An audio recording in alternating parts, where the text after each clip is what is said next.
Hey everybody, this is Grace. In this video, I'm going to talk, I just did a video about narcissistic bosses. Or, some people would say it's the narcissistic behavior bosses. And this one I'm going to do of coworkers or colleagues. Okay, narcissistic coworkers or colleagues. Ones that, and that video is about them being cheap and lazy. And that could apply to this too. You get lazy especially. Yeah. That last one I was talking about, like bosses and supervisors, whatever. I'm going to take it from the other way. I worked at various jobs. I was trying out a new field, so I basically job hopped. Like people, when I was doing the training for that job, actually it was for the certification for that job, I should say. The person giving the certification, she was retirement age, and she'd worked in this and did the training for years, many years. And she said that you will wind up going from place to place until you find one, from job to job, until you find one that suits you. She was not wrong. She was not wrong at all. And I just never found one that suited me. And I had heard horror stories about this. Then finally I just decided to be a homemaker. But anyway, it makes more sense. But these places, I went to work there as a director, okay? And that is a, position where in the position I was to have people who I was their boss, okay? And the thing about it was that they were so difficult to find people who would do that kind of job. I'm going to leave out all that kind of stuff, what it is. That they had a status really at these different places. I caught on to this really early, and then I started hearing more and more people, and I'd heard some during the class, that they have higher status than the directors. Okay, and I had even heard it, that one I mentioned in another video, that the executive director wanted to hire me or anybody that would do his job for him, really. But he said that that level, people at that level, that position, could determine if they wanted to hire me, the director, or not.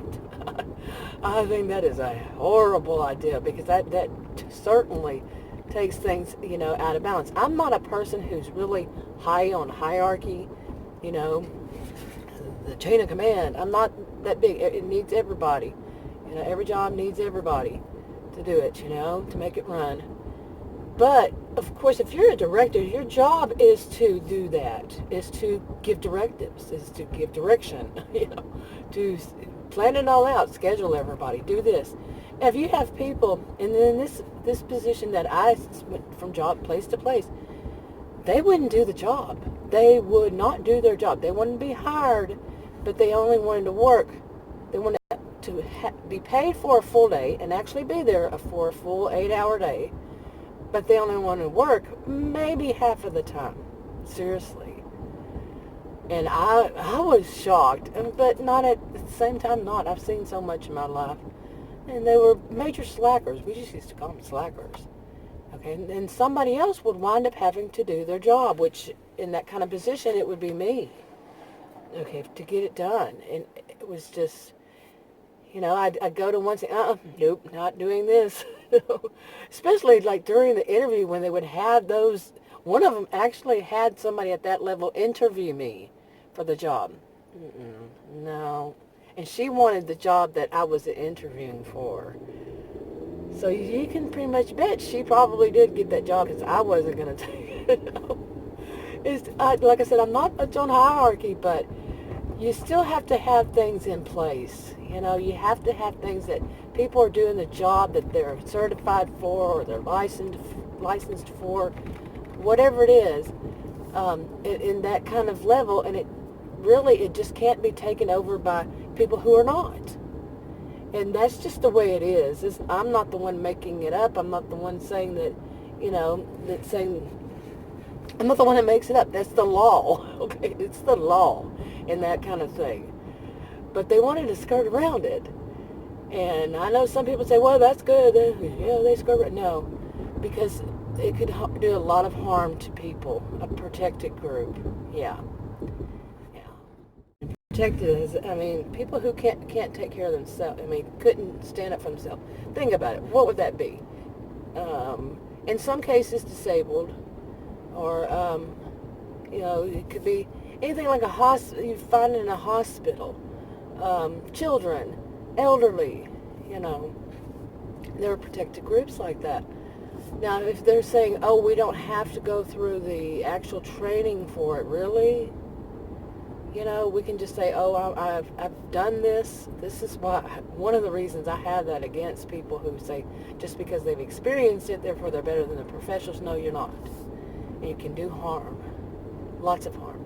And really, those are two separate things for me. But yeah, so I can't even say that's one of the reasons why. That happened in the past. This is happening now.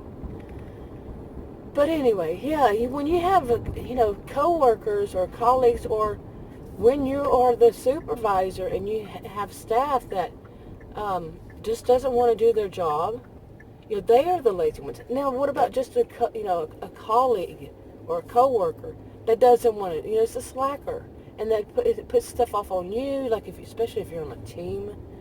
Yeah, I've seen that. And then, how people say some people blame the victim. This type, yeah, they like to blame the victim. Say, you're on a team and things don't get done because you say, "I'm not doing your work for you." That's it. They'll blame you. They'll blame you because it didn't get done, even though they weren't doing their job. This type of slackers is that they usually they kiss up. They're all buddy with somebody else and maybe some other department, a supervisor. They'll do things so they will be the ones that look like narcissistic type people do, toxic people look like they're all innocent and you're all wrong. Yeah, especially when you stand your ground, they're going to say that's proof of you being a bully or something, because you say, "No, here's a boundary, I'm not doing your job, so you're a bully." And they'll make it to where the higher ups, I don't like that term, but yeah, that they see you as the bully. Yeah, and these things, it can be a no-win situation, and is pretty much better just to, I can't give anybody advice, I'm not going to give any advice. Mine is, if it's that bad when you walk in, it'd be great to walk right back out. Seriously. Oh my goodness. Yeah, I would say pay a lot of attention to what's going on when you interview, what they say when you're interviewing, who's being elevated to a level, when they might not deserve it, and who's being put down a level when they don't deserve it. Anyway, I'm going to go ahead and wrap this one up. It looks like a storm's a-coming. I always say that. A storm's a-coming. Yeah, so I think it is going to storm the rest of the day. All right, I'll talk to you on another video. Bye.